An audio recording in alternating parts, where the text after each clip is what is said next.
And so, Danny, can we get on the monitor the slides we're not seeing in front?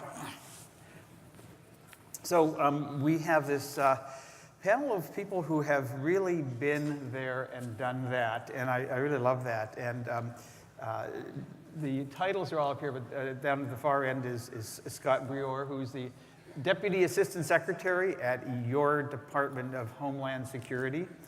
Dennis McGinn is a retired Vice Admiral in the U.S. Navy, was also the Assistant Secretary of the Navy for, I want to say, Renewables and Energy and Facilities, somewhere in there. Something like that. And is also the former Executive Director of the American Council on Renewable Energy.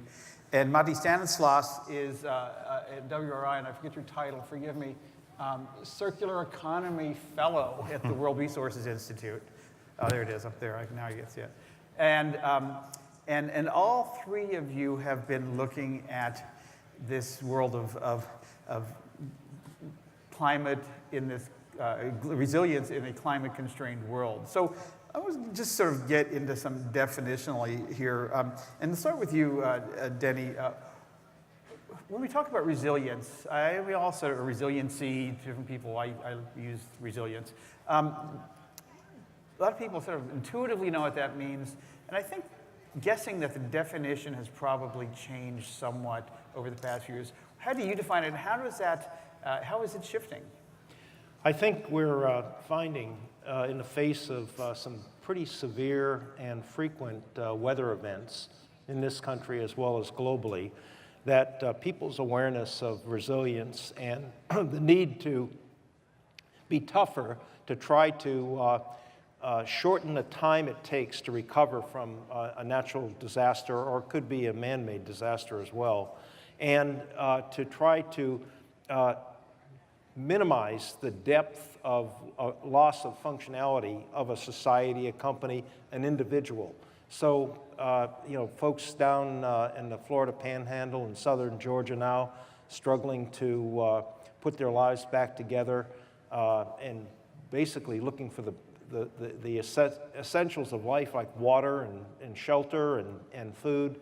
The ability of individuals, of families, of communities, of states and nations to come back in the face of a climate challenge that is getting worse every year is what resilience is all about. So how is that different from emergency preparedness?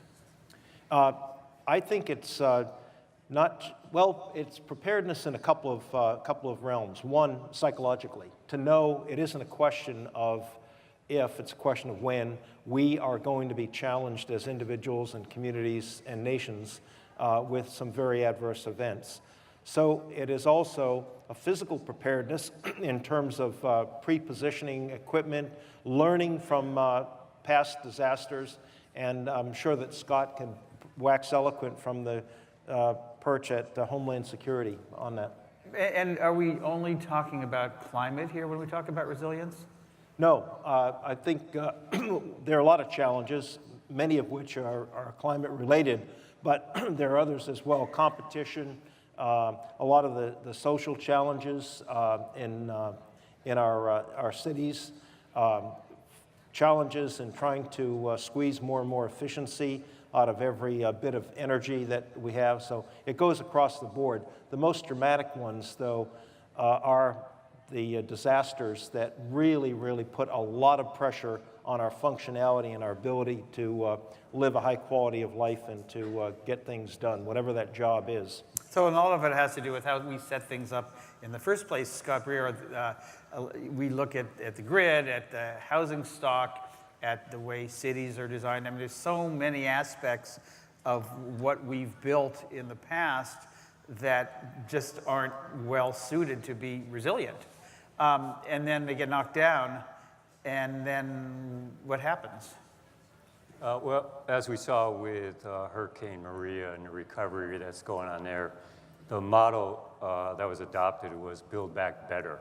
And I think we're seeing that with just the numbers that are now coming out and hitting the press with respect to what that recovery is going to cost and what the plans are doing for respect to the electric grid and things like that. But in my mind, if you're truly resilient and beyond just the preparedness for an event, but to be adaptive to the changing environment, whether that's economic, population growth, climate change, then you're in a position where you don't necessarily have to build back better because you were able to respond and adapt. So it's as we engage with local communities and with facilities, it's really getting them to think beyond their perimeter. They really have to think that they're system of a system. And it's not just natural threats, it's the economic spectrum that they're in, if they're a manufacturing firm, what marketplace they're in, and being able to adapt to those changes. But as they think that through, that thought process can't be static. They need to be thinking about the future. One of the efforts we're doing right now, for example, in Salt Lake City, is they've been observing population growth. So they're trying to get an understanding of will they be able to sustain that growth with water, wastewater. So right now we're just looking at water, wastewater, but then beyond that you have to think about the other lifeline sectors like communications, transportation, electric grid. So it's looking in the future, but also trying to understand the whole environment. Federal law, the way I understand it, requires, under FEMA, I guess, requires that we have to build things back the way they were before. That feels a little bit like that old definition of insanity, where we're expecting a different result. It's the Stafford Act, I think, of 1974 that requires, I think, build to the same standard or something. That feels like a fundamental problem. No, I think we've been able to get beyond that, just with interpretation of, what Stafford Act, what you can actually do. I think we saw that with Superstorm Sandy, and we're definitely seeing it with the recovery plan for Puerto Rico. So that's less of an issue in terms of... It will be built back better. Oh, good. Wow, okay. And, well, Madi, let's go to you. And I love the fact that your title here is Circular Economy. And connect the dots, or close the circle, if you will, on the connection between circular economy and resilience. Sure. Let me do that.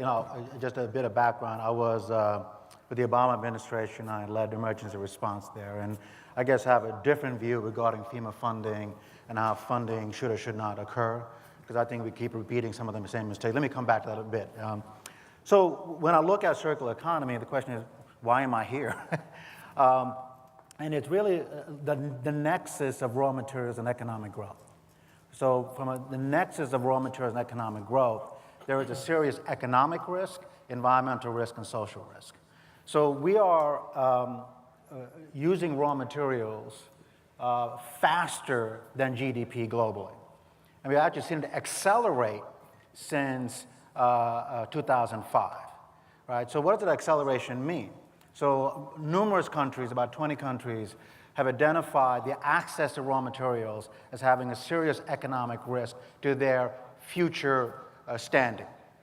In my former role, we helped stand up the G7 Alliance of Resource Efficiency. The primary driver for that, just during Germany's presidency, was Germany saw a future, because they were a net importer of metals for their economic future, that if they rely on raw materials for their growth, they're serious risk to their economic standing. Similarly, the other G7 countries, Japan, US, and Canada, similarly had the same view. So we have this economic proposition of reliance on raw materials, and UN International Resource Panel has projected we're going to have to double raw materials to maintain economic growth through 2050. So what does that doubling mean? So we already have seen the environmental consequences, greenhouse gas. So 50% of greenhouse gases are due to materials flows in the global economy. And recent study shows that the only way to reach 2, leaving aside 1.5 degrees, is figuring out a circular economy strategy. But it's also the social risk as well. So many metals, of the devices that we are using, the device in our pocket, relies on social imperfection in the supply chain. So we have child labor, which is a huge issue regarding that. So it's understanding the nexus between raw materials, economic risk, environmental risk. And what a circle strategy will look at is how do we reframe our future? How do we reframe our future where we look at design to maximize resource use and minimize waste? How do we look at the consumption in particular? How do we look at consumer behavior in terms of maximizing the use and second use and third use of materials? So connect the dots between circularity of materials, presumably within a region or some local entity, and the ability to recover more quickly from shocks like severe weather. So I would say that they're related. So again, there's economic risk issues, which also is giving rise to some conflict issues in particular areas where we have minerals. And in terms of recovery, I would focus in on kind of infrastructure. You know, in my prior work, I would say that the FEMA formula, one, does not favor quote-unquote new construction, and a number of projects have been denied adaptation aspects because it's been viewed as new construction. So FEMA has expended about $81 billion in the last 10 years in recovery. And so much of that building has been building in place without resiliency. And you have the other issue of relocation, which is kind of the political gorilla in the room, is that how can FEMA nudge the criteria of taking a hard look at where we should build, and separately, where we build, how do we make it more resilient? Yeah. Joel, an example I can think of this connection of resilience and circularity would be water. Our response globally, not just nationally, to any natural disaster, water is absolutely key. So how do we get it there? Plastic bottles on these huge pallets, ships, airplanes, and okay, that's great, we're getting people water, but a more circular approach to that would be to bring water purification devices that are solar powered, for example, and leave behind components of that immediate response that can be used to improve water quality long after the fact and as that recovery proceeds. The same circularity philosophy could be applied to building materials, to Maddie's point, and to energy systems that I think Scott mentioned in terms of Hurricane Maria recovery. And Do those local water purification systems, solar power, do those exist now, or are those? There are some relatively small scale, but they are scalable, and I think that we need to do more of that. It's not going to happen overnight, but if we start making those investments as responders, if you will, to natural disasters, we can really scale it. So far we've only been talking about, and we'll continue to, a place that's been knocked down by weather, but there's a lot of other resilient components, particularly as it relates to circularity. For example, in rare earths and heavy metals. I know, Denny, you've been in national security in some form or another for your entire career. And you look at things like cobalt and lithium, or even child labor laws, that becomes part of this as well in terms of maybe connect for us the resilience piece of that. Sure. I mean, okay, we realize that we can't go on forever just relying on rare earth for storage devices, whether they're for iPhones or for grid scale type of storage. So there are two aspects. One, we need to reuse, recycle as much as we can from the existing inventory of storage devices, batteries of different types. Additionally, and for the future, and I'm not talking 20 years, I'm talking 5 to 10, we need to figure out how we can get battery functionality from relatively common elements. And some of this is being worked on by companies so that we're going to see the cost of batteries go down, we're going to see the density, energy density go up, and it will rely more and more on common elements instead of these rare earth type of minerals. I'm going to go to Scott, because so much of what we're talking about is at the community level. And I know I don't know if it's Homeland Security's within your remit to be catalyzing conversations at the community level. But what can you tell us about the frequency and nature and sufficiency, if you will, of those conversations as you see them taking place versus what you think is needed? Yes, and we do have those conversations at the local level, not just within a facility, but community level, and in many cases regional level from some of the programs that we have set up. We have found, and this is really clear during Superstorm Sandy, even to us, and the way we approached communities, was, you know, our view of being resilient was understanding, for example, where you got your electricity, you know, where that substation was. That amount of understanding was not sufficient, and that was clear with Superstorm Sandy.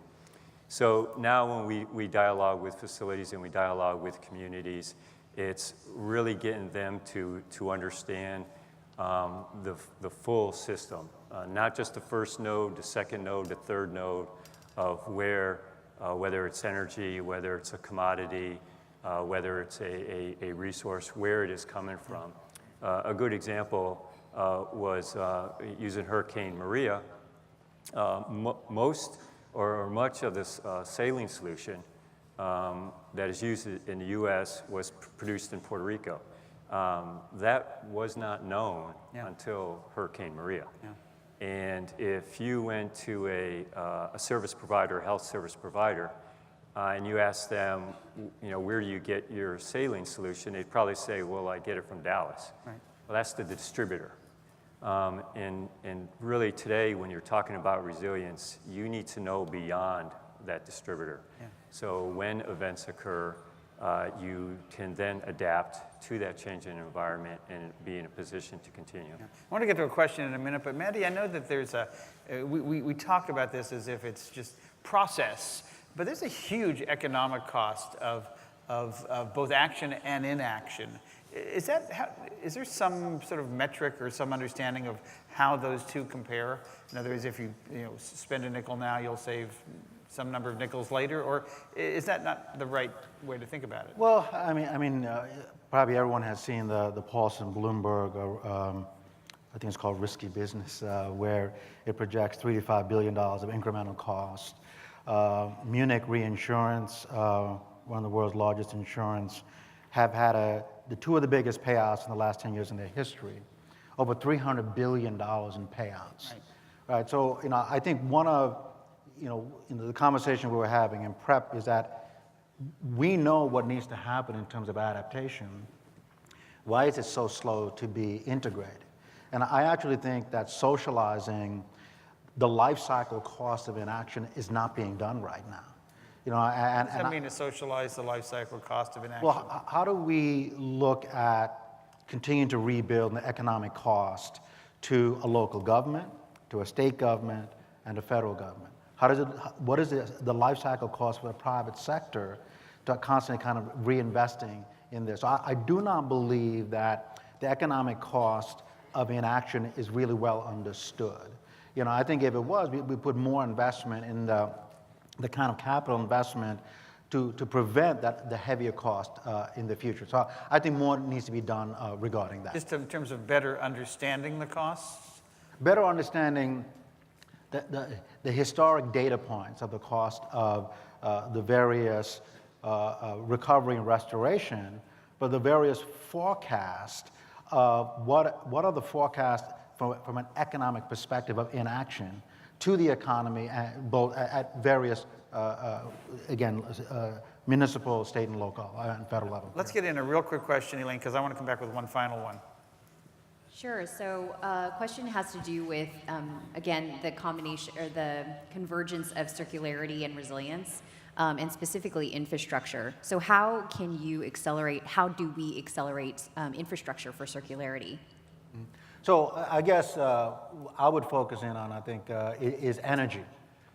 Energy is a huge component of both circularity and resilience. I think Superstorm Sandy talked, one of the lessons there was a complete failure of distributed energy and access to fuels, access to key facilities. It was a complete failure. So some of the solutions is distributed energy. So one of the things that we're looking on is creating a circular system of second use of EV batteries. So currently there is a tidal wave of EV batteries going to come on the market probably in about 5 years or so. So I'm a member of the Global Battery Alliance, and we're looking at creating an international standard for second-use batteries so it can be integrated into commercial facilities and residential facilities, while also creating the infrastructure of recycling EV batteries. Joel, I'd like to just mention that the most powerful dynamic for resilience is mindset. You've got to have that attitude of, I will not be a victim, I will be prepared. A stitch in time saves 9, an ounce of prevention is worth a pound of cure, on and on. This is common wisdom that has come down through the years. And if we have those conversations with ourselves, we're going to be like Rocky. We're going to be going into that ring with Apollo Creed and take a licking, but we're going to get through. But it was attitude that makes the difference. So I think this attitude of individuals, of companies, of nations, governments, of resilience, knowing that it is not a question of if, it's a question of when we will face adversity, and we can be winners in the face of that adversity with the right kind of preparation and attitude. So we're at a time when I would normally end the session on that uplifting and hopeful note, but I'm not going to do that. You downer, you know, Joel. Instead, I want to ask you, because this is such a complex and serious issue, and we've barely scratched the surface in a very short time together this morning. But when you think about this resilient strategies in a climate-constrained world, what keeps you up at night? Just one thing each. Maddie, you want to go first? Well, maybe it goes back to the infrastructure kind of question. I think that the infrastructure and the financing infrastructure are in the wrong place. You know, so the federal government has historically influenced good behavior. The vehicle miles traveled and mileage requirements and highway safety requirements came from the federal government driving local government action. But that's not happening. So I do think the federal government can step up in terms of, but I also think the private sector.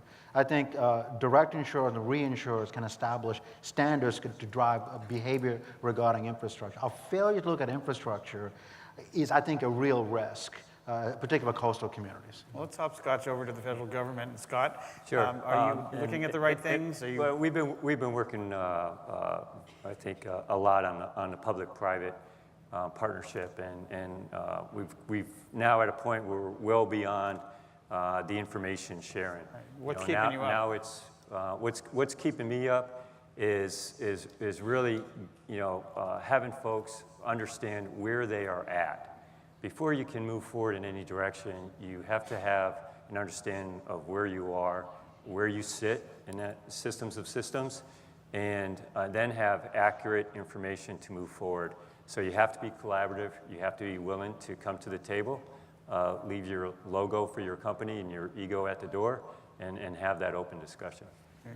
What keeps me up at night is the absolutely terribly low level of partisan politics that is hobbling our ability to actually acknowledge the problems and challenges we have and to work together to move forward beyond them. And it's not just Congress, it's embedded in our rhetoric throughout society. So that really is something that is creating fault lines that can last for a generation or more unless we really get there and start being able to talk to one another and solve problems. Well, on that hopeful note, please join me in thanking our panel. Thank you.